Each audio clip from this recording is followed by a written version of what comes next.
let's start with the Moai bed.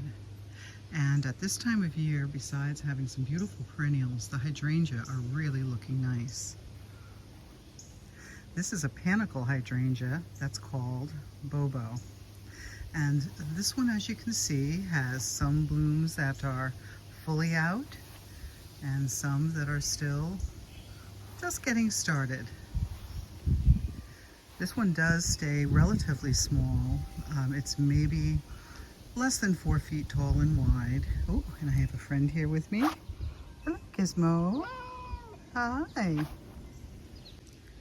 If you watched any of my pruning videos this spring, you'll know that I cut this hydrangea back very early in the spring while it still was hadn't leafed out, by a good half, 50%.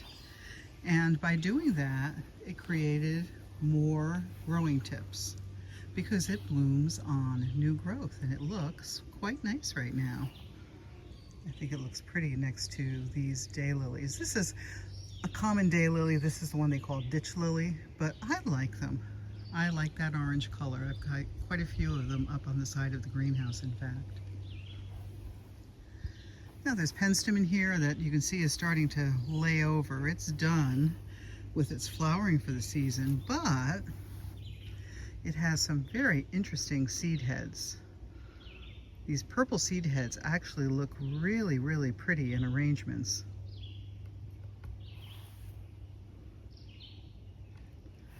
We also have quite a bit of echinacea in this garden area.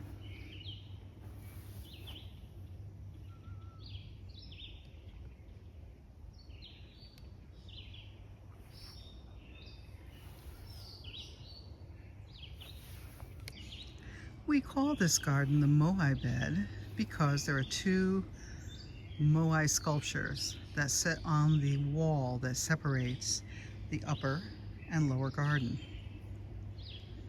I like naming the beds. If you have a large garden, it can be very helpful, especially if you're making yourself to-do lists for what needs to happen in the garden. And I tend to make lists now for what I need to do in the spring, and I can identify where those things need to happen. Some of the things that are not in bloom yet, but are looking good, are the fall anemone, as well as the monkshood. And those will be in bloom. The anemone is a white one, and the monkshood is a beautiful blue. Those are September bloomers. Another one that will bloom later in the season is the obedient plant. Now, the garden has a lovely bloom-struck hydrangea here at the end, and you can see that it is absolutely covered with blooms. This is a Hydrangea macrophylla. I like them when they're first getting started too. You get that very white mixed with the purple. And even as they start to age, and the purple changes to something that has a little bit of burgundy mixed in, they're still quite beautiful. Now, I was worried about the hydrangea this year. We had such a cold, snowy winter. I thought that it would have killed off a lot of the hydrangea buds, and I have been pleasantly surprised to be very mistaken about that.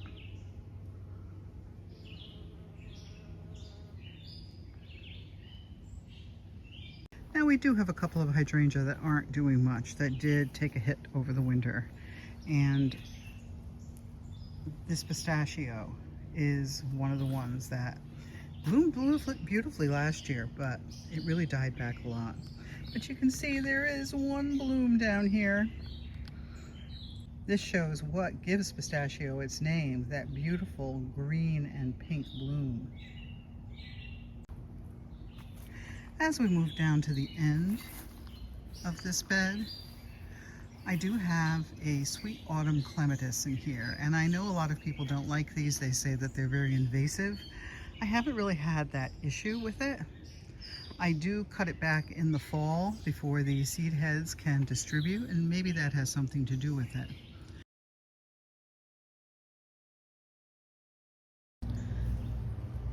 Right next to this sweet autumn clematis is something that you may recognize if you watched my video earlier this spring about moving hydrangea.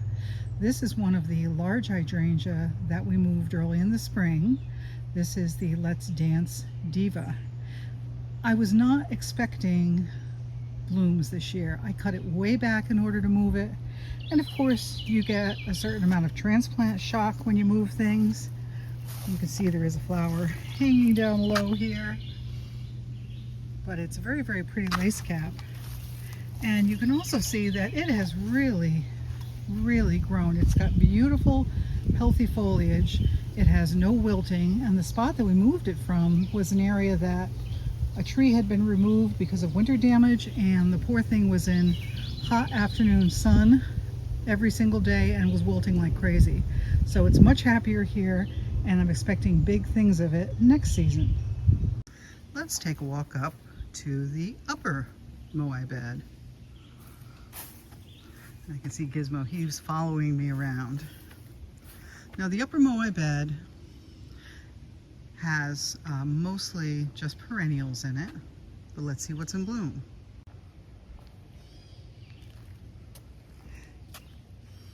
There was some beautiful stilbe here.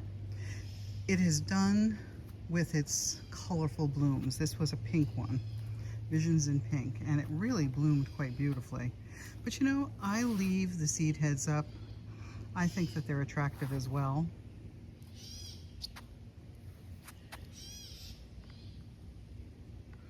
And here we have some blazing star in here. We also have got a very, very nice balloon flower, or platycodon. Now, I've had to fence things in quite a bit. There's a fence at the base of this just to stop the bunnies from going in and chewing the base of these plants. And we have had a big problem with bunnies this year. The tall garden phlox is finally getting started. That is a really iridescent pink color. I think it looks quite nice.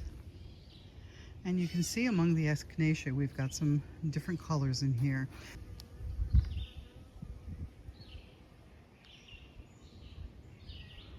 There's a couple of busy bees on here, although I have to say that I'm not seeing as many bees this year, and I find that rather disturbing.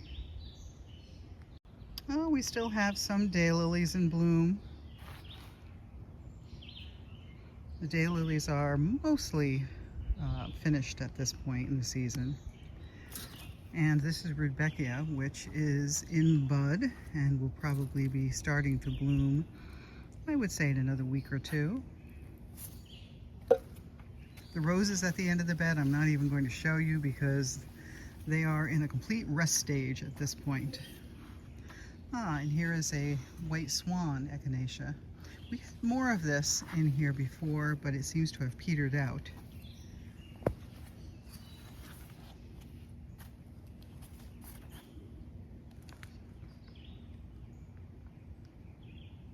There's some lovely color for you. Now here's a sad story. You can see these tall garden phlox are all eaten. And I'm not sure if it was deer or if it was woodchuck. We have two woodchucks and they do create some havoc. But I think I'm going to move these into another area, or at least some of them, where I think it's closer to the house and they may be less likely to be targeted. We're now at the edge of Leia's garden, and here is my little friend rolling around in the dirt and the mulch. You know, I don't mind it, and I love the fact he walks around with me outside, but when you have a white cat that comes in covered in dirt and pieces of bark mulch, well, that's not very attractive. Leia's garden has a number of perennials in bloom right now. We had a lot in bloom here in the spring, especially salvia and irises, and now that's changed over. Here we have some Roseanne geranium, and I tried an experiment this year and I put them in fairly tall cages. basically making Roseanne geranium towers out of them, but I think that it worked out very, very well. We've also got Serendipity Allium that's in bloom. Oh, and I see a foxglove that I missed. I did go around this past week and I cut down as much of the foxglove that I could find. They've turned brown, they're starting to fall over. And I collected seeds to be able to plant some more for next year. The Shasta daisies are looking quite nice this year. This is Becky. And I do come out here and deadhead them. Deadheading them helps to create new buds and a little bit of a second bloom later in the season.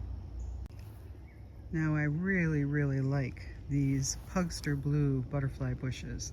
They are an essentially sterile form of butterfly bush. They're fairly short, fairly compact for a butterfly bush. I want to say that this is maybe 3.5 feet tall and wide. And it's a great place for a cat to hide. But the flowers are beautiful. They're this beautiful blue with a white and orange center. Let's see if I can capture that. And again, because they are essentially sterile, they're not going to reseed themselves all over the yard. We also have some annuals that have reseeded themselves. I let the Cleome and the Verbena bonariensis come up wherever it wants.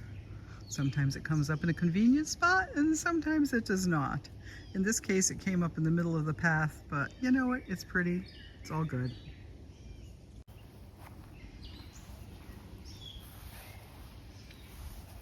And some more nice Roseanne geranium.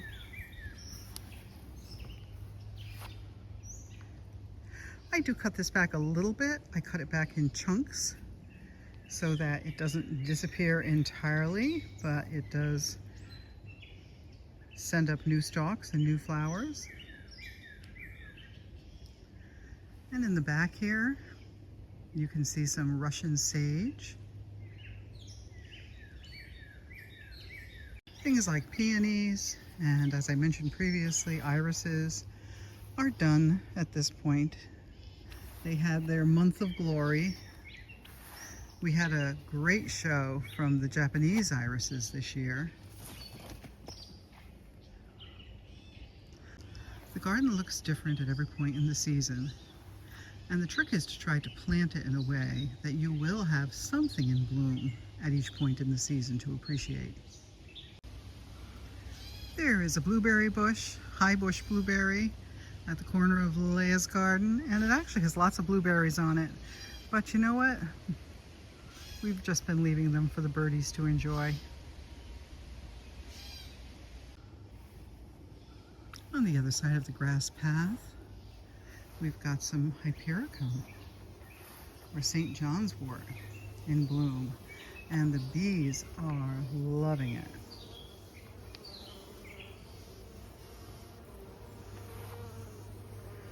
I see we also have got a beetle. Those I try to go around and pick off by hand.